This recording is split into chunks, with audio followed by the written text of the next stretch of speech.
put your hands in your pockets. Don't do that again. Do you understand? Do you understand? I'm under arrest.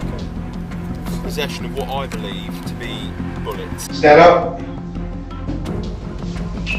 Right, you're good enough to... This time, we take you to London, England, at approximately 1:30 a.m. on the 25th of September 2020. Metropolitan police officers were on routine patrol when they spotted a young man wearing a black hat and a face mask, carrying a large bag. Given the recent spike in burglaries in the area, the officers approached him and requested to see his identification. For that is, there's a lot of burglaries in this area, and I've just seen you walk. You can just keep your hands out your pockets for now. I'll take it and have a look in a minute. All right. The reason is there's a lot of burglaries in this area. Okay. It's 1:30 in the morning. I don't know who you are. You probably got a totally legitimate excuse. All right.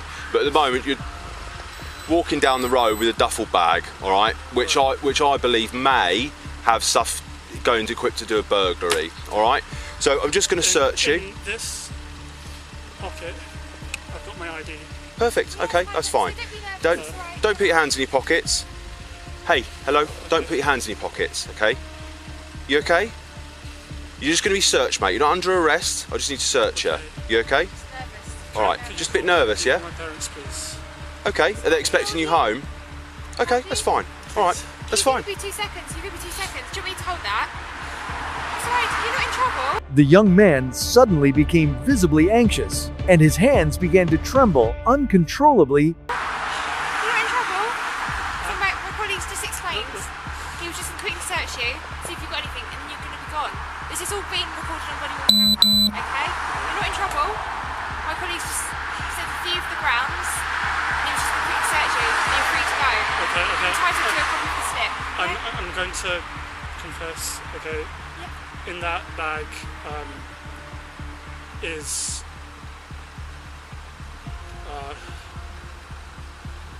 non-medical cannabis. The young man unexpectedly admitted to the officers that his bag contained controlled substances. Okay. How much have you got in there? I've got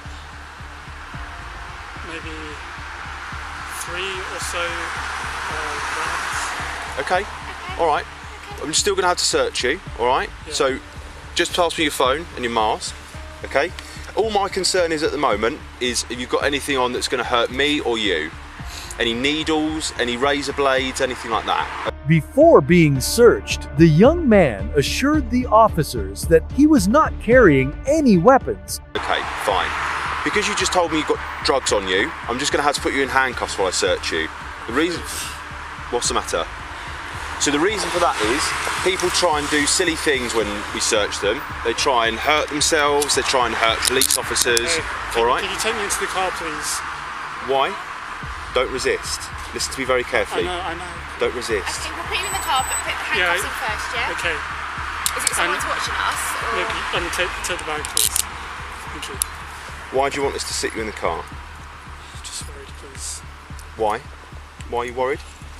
As the officers prepared to conduct the search, the young man claimed he was feeling anxious and requested to be placed inside the patrol car. The officers accommodated his request to ensure his comfort and to maintain better control over the situation. I create a CAD for a stop of a person on London Road, junction with Pollard's Hill North, please.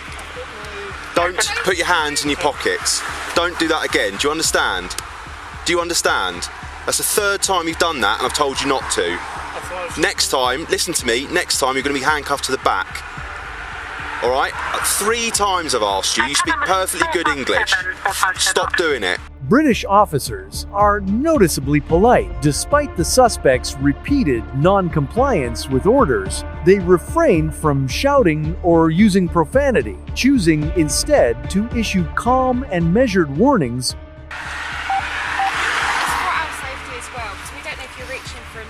We don't know what you're reaching in for your pocket. Inside is my... Received. You'll see my ID, which has my address. At the moment, I've tried to do you a favour by taking you off the street. You've not told me why. I'm just saving you a little bit of embarrassment. Now you've reached into... Stop talking. You've now reached into your pockets 3 times I've told you not to, right? You've now told me you've got drugs on you when I thought you might have had some sort of tool on you to burgle someone's house. So now I'm going to search you stood right here, all right? Because I don't know what else you've got on you, and I think there's more to this story than you're letting on, despite having drugs on you, all right?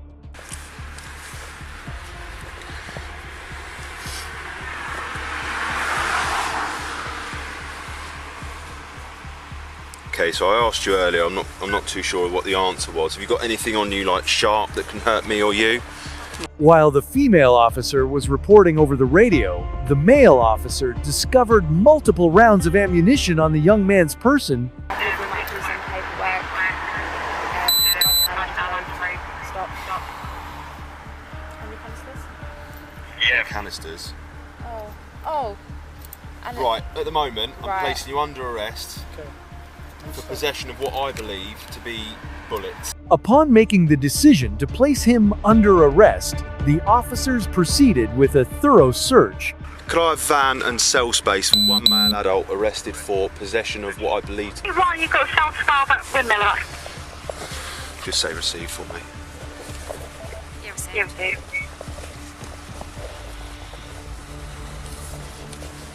Just hold his jacket up for me.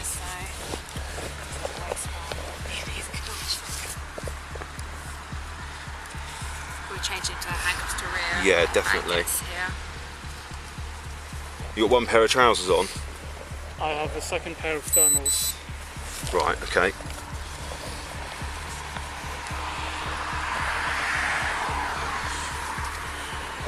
Okay, I'm just going to search your inside leg. Spread your legs slightly for me, thank you.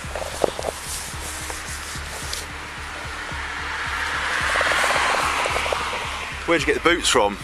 After a few minutes of a meticulous body search, the officers initially confirmed that the suspect was unarmed and escorted him into the transport van.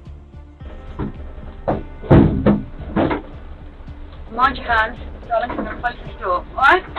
Upon arrival at the custody center, the suspect was handed over to Custody Sergeant Matt Ratana, the supervisor responsible for processing detainees at that moment. Sergeant Ratana was conducting health check, taking the suspect's body temperature, Possession of a firearm, aka a bag of what look like bullets. Possession of intent to supply, Class B. Who's the other unit that's coming So you probably don't need further search. Yes. The arresting officers informed the custody staff that they could not guarantee the suspect had been thoroughly cleared. 100%. Right, just sit back. Listen, wind them down, but don't take the cuffs off. Yeah, it's fine. Okay, Stand up, mate. He's been a bit. Go on. Not I understand. think this is it. I understand, stand up. So please leave. What? Please leave. I think I'm going to. When officers instructed the young man to stand for a metal detector screening, he hesitated and refused to comply with the order. Listen to me. I don't think you are, mate. My name's Matt. I'm the custody officer, right? I'm in charge. I'm not involved in the investigation. You've been arrested on suspicion of possession of bullets, ammunition, and possession of intent to supply. Class B. Class B. Anything else? That's it. Alright, your detention's not been authorised yet, but I can authorise a search of you under section 54 of PACE. Stand up. Mate, you're good enough to... As the male suspect stood up, he suddenly drew a firearm from behind his back and fired multiple shots at Sergeant Ratana, who was standing directly opposite him. Nearby officers immediately lunged forward to subdue the suspect and disarm him. The suspect fired a total of 4 rounds. 2 struck Sergeant Ratana in the chest and leg, while 1 struck the suspect himself in the neck. Both were rushed to the hospital immediately. The suspect suffered brain damage, but survived, while, tragically, Sergeant Ratana succumbed to his injuries. The shooter was later identified as 3-year-old Louis de Zoysa. Despite the UK's strict gun control laws, the weapon used was an antique revolver manufactured between 1895 and 1911 under UK regulations. Firearms made before 1939 are classified as antique collectibles and can be owned without a license. Louis had legally purchased it at an online auction in June 2020. In fact, Throughout the initial stop, Louis kept his arms pressed tightly against his body because the gun was concealed in a holster under his armpit. By confessing to possessing controlled substances, he successfully distracted the officers, causing them to miss the firearm at the station. Realizing the metal detector scan would inevitably expose the weapon, Louis opened fire on the supervising officer. Sergeant Ratana was 54 years old when he made the ultimate sacrifice. He had served the Metropolitan Police since 1991 and was just 2 weeks away from retirement. This marked the first incident in British history where an officer was killed inside a custody center.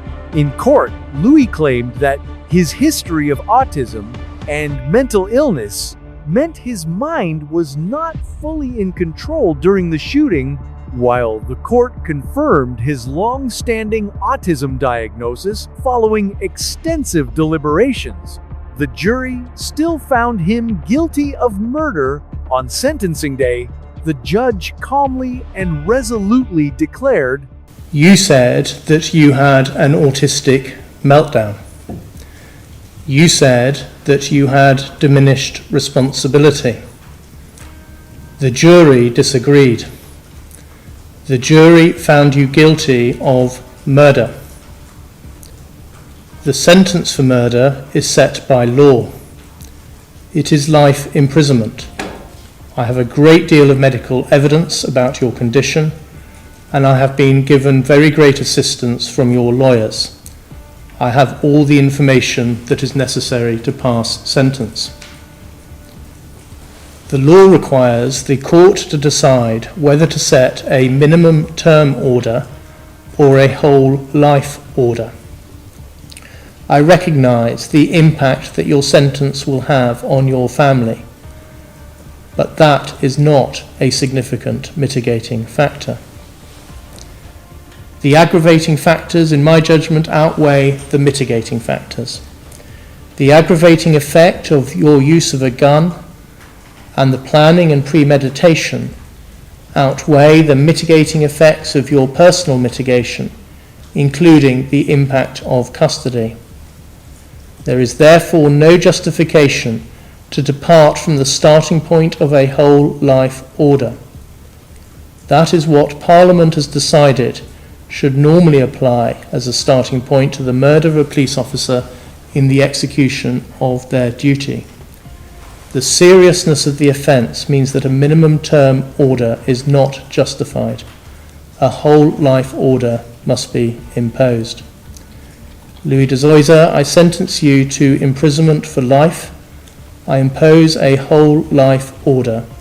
That means you will remain in custody for the rest of your life. You may now be taken from the dock.